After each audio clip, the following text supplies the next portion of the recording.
इस दूरी को मिटाए, नए बच्चों को बताए हम एक ही है भाई, हमारा एक ही डीएनए है, हम एक ही दादा की औलाद है कि दैत्य जैसे शरीर वाले, दैत्य जैसे। क्योंकि युवराज गुजर जो हमारे जनरल थे 8 फुट कद और 53 धड़ी वजन के जन्मदिन के अवसर पर हम सब यहाँ इकट्ठा हुए। चौधरी छोटूराम जी का जिक्र किए बगैर किसान और मजदूर की बात कर ही नहीं सकते देश में। चौधरी छोटूराम जी ने उस समय काम किया विपरीत परिस्थिति में। आज तो कोई भी आदमी जो है देश आजाद है कुछ भी कह सकता, लेकिन अंग्रेज के राज में जहाँ बोलने की आदमी हिम्मत नहीं जुटा पाता था, अच्छे अच्छे लोग रास्ता बदल लेते थे, अड़के खड़े हो गए चौल साहब, और चौल साहब ने किसान और मजदूर का तमाम का काम किया। चौल साहब के उसमें कोई जाति धर्म नहीं था, गरीब था, मजदूर था, किसान था, एक ही एजेंडा चौल साहब का था। मेरे से जो बड़े बैठे या मेरी उम्र के बैठे वो जानते, लेकिन बच्चों को नहीं पता। देश और दुनिया में आज तक कोई ऐसा कानून बना नहीं पाया जिस पे भी कर्जा था, बैंक के कर्जे तो माफ हुए, साहूकारों की बही चौधरी छोटूराम ने जड़वाई थी।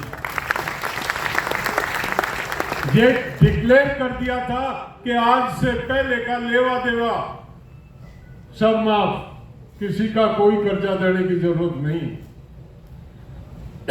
कोई आदमी दुनिया में हिम्मत नहीं कर पाया। एक किसान एक कोर्ट में था, कोर्ट ने कुर्की कर दी उसके मकान की, बैलों की और गाड़ी की। उसने हाथ जोड़ के कहा, जनाब मेरा मकान तो कम से कम छोड़ दो, मैं रह लूंगा, मेरे बैल छोड़ दो। तो जज पहले होते थे, ज्यादातर तो बढ़िया ब्राह्मण कायस्थ यही होते थे, और बढ़िया हाकिम बड़ा खराब होता। बढ़िया हाकिम बन जाए तो उससे न्याय फिर भगवान ही बचाए उससे। ये बात चौल साहब को मालूम पड़ी।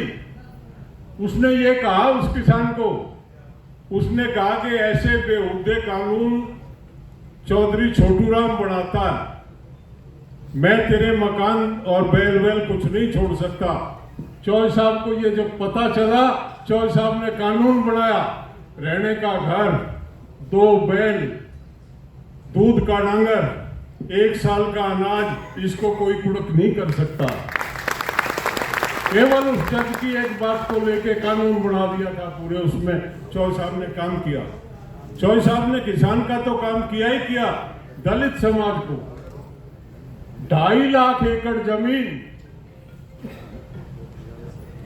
3 रुपए एकड़ के हिसाब से 2.5 लाख एकड़ जमीन अलॉट की, और 3 रुपए 12 साल में देने थे। चवन्नी चाराने प्रति एकड़ के हिसाब से साल में चुकाने थे। आज बात करते हैं लोग दलित समाज की। उस टाइम पे 2.5 लाख एकड़ जमीन दलितों को पंजाब में देके चले गए। कितने काम उनके,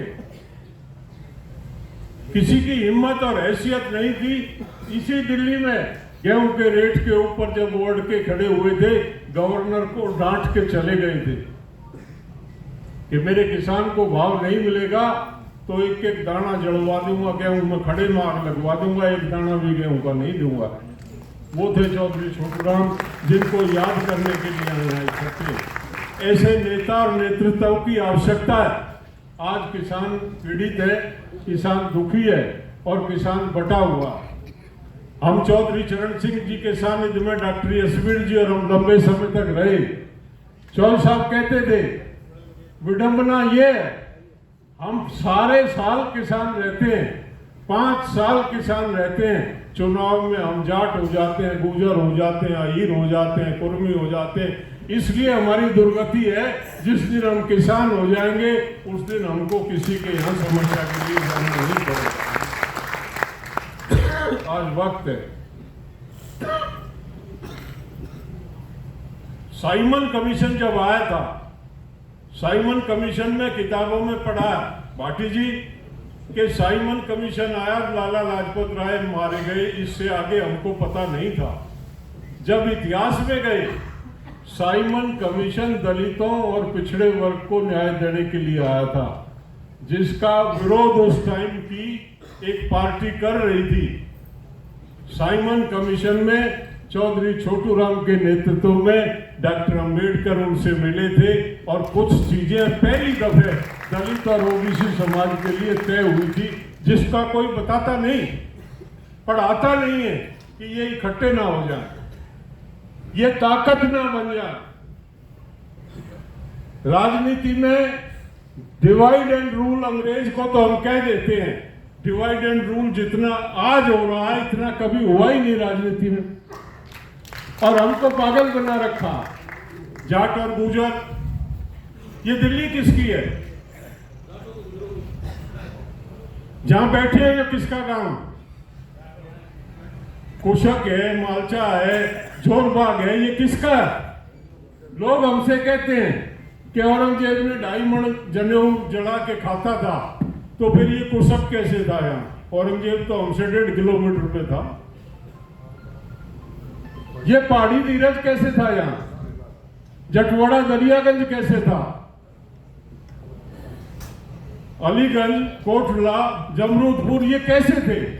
एक भी गांव में एक भी मुस्लिम नहीं था। सक्का, केवल सक्का तो मुस्लिम था, ना कोई मुस्लिम नहीं था। अगर औरंगजेब इतना ही खां साहब था तो पहले तो हमको बनाते ना, इसलिए नहीं बनाए कि हम इकट्ठे थे। जाट और गुर्जर इकट्ठे थे, 2 मजबूत कौम यहां रहती थी। हर दुश्मन का, हर खतरे का, हर आक्रमणकारी का मुकाबला किया, मुंह तोड़ जवाब दिया। वॉल सिटी दिल्ली 1.5 किलोमीटर चौड़ी और 6 किलोमीटर लंबी है, यही दिल्ली है। दिल्ली के अंदर कौन राज कर रहा है, इस बात से जाटों और गुजरों को मतलब नहीं था। किसी की हिम्मत नहीं थी चारदुआरी से बाहर आके इस समाज को टच कर दे कोई आदमी, किसी की हिम्मत नहीं थी। एक से एक आक्रांता आया, वो दिल्ली में लूटमार कर गया, दिल्ली के देहात में बढ़ने की हिम्मत नहीं हुई, क्योंकि पंचायत का डर था। आर्य जी बता रहे थे 712 से लेके जो युद्ध हुए, 1192 में गौरी आया, 1193 में कुतुबुद्दीन ऐबक को हराया, 1195 में कुतुबुद्दीन ऐबक को हराया।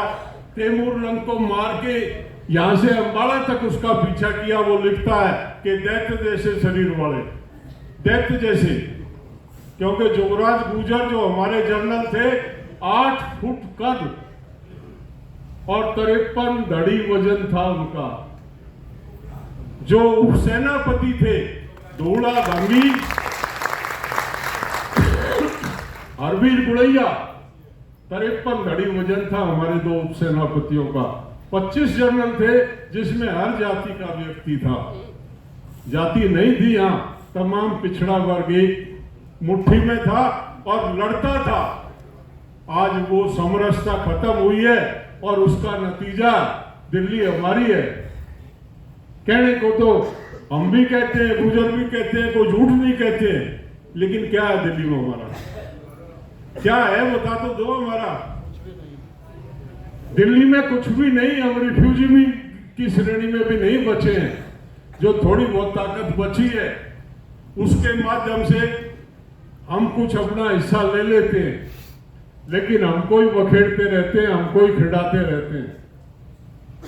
मैंने कहा, मुजफ्फरनगर भी मैंने जिक्र किया था इस बात का कि दिल्ली विश्वविद्यालय में चुनाव होता, एक पार्टी जाट को टिकट देती है, एक पार्टी गुर्जर को देती है, हमको लड़ाते रहते हैं।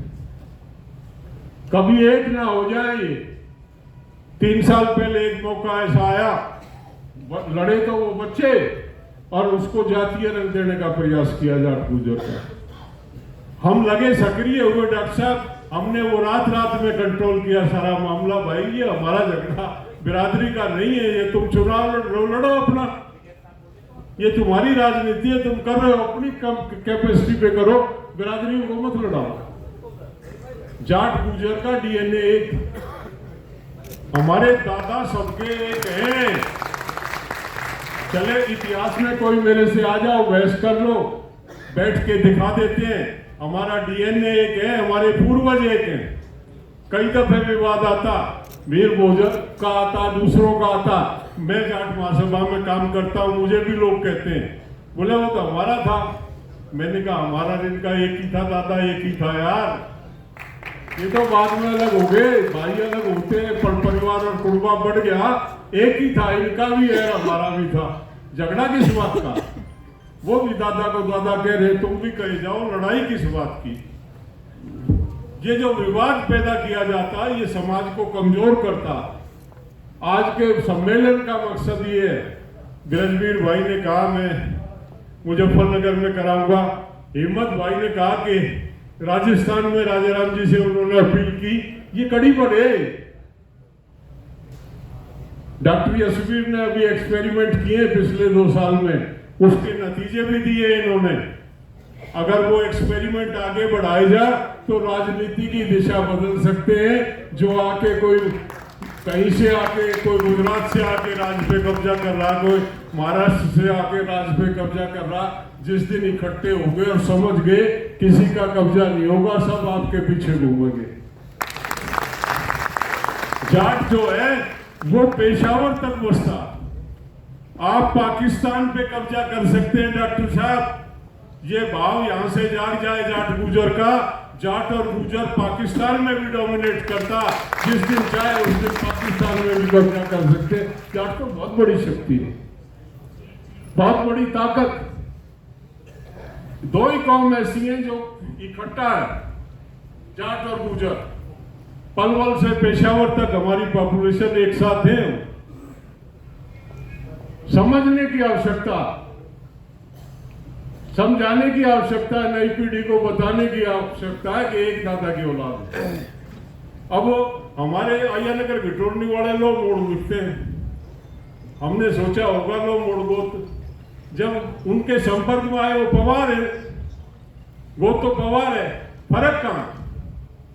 अब डॉक्टर साहब चौहान है, इनके जाटों के काम पे, डॉक्टर साहब के वहां बराबर में लगते हुए, और इनके गुजरों के काम, ये फर्क कहां है? फर्क तो बनाया हुआ है, बना हुआ है। इस सम्मेलन का उद्देश्य है इस फर्क को मिटाएं, इस दूरी को मिटाएं, नए बच्चों को बताएं हम एक ही हैं भाई, हमारा एक ही डीएनए है, हम एक ही दादा की औलाद है। परिवार बढ़ता है तो थोड़ा डिफरेंस आ जाता, एक दादा की चौथी पीढ़ी दूर हो जाती है, गांव के गांव में आपस में लठ हो जाती है। हमारी तो थोड़ा गैप ज्यादा हो गया, कई 100 साल पहले निकल के हो गए। तो इस बात को समझाने की आवश्यकता कि हमें कोई डिफरेंस नहीं है, हमें कोई फर्क नहीं है। आज के सम्मेलन का इस पवित्र दिन पे चौधरी छोटू राम जी की 145वीं जयंती के अवसर पे एक पवित्र काम को करने की शुरुआत दोनों समाज करने जा रहे हैं। ये यहीं तक ना रह जाए, ये यहीं तक ना रह जाए, यहाँ के इस दरवाजे के भीतर के भाषण ना रह के इसको हम गांव में लेके जाएं, इस संदेश को गांव में फैलाएं और इस कर्म को गांव-गांव मीटिंग करके आगे बढ़ाएं, समाज को जोड़ें, तो ये सार्थक होगा सम्मेलन। ऐसी मेरी अपेक्षा है। जय हिंद, जय गुर्जर, जय जाट।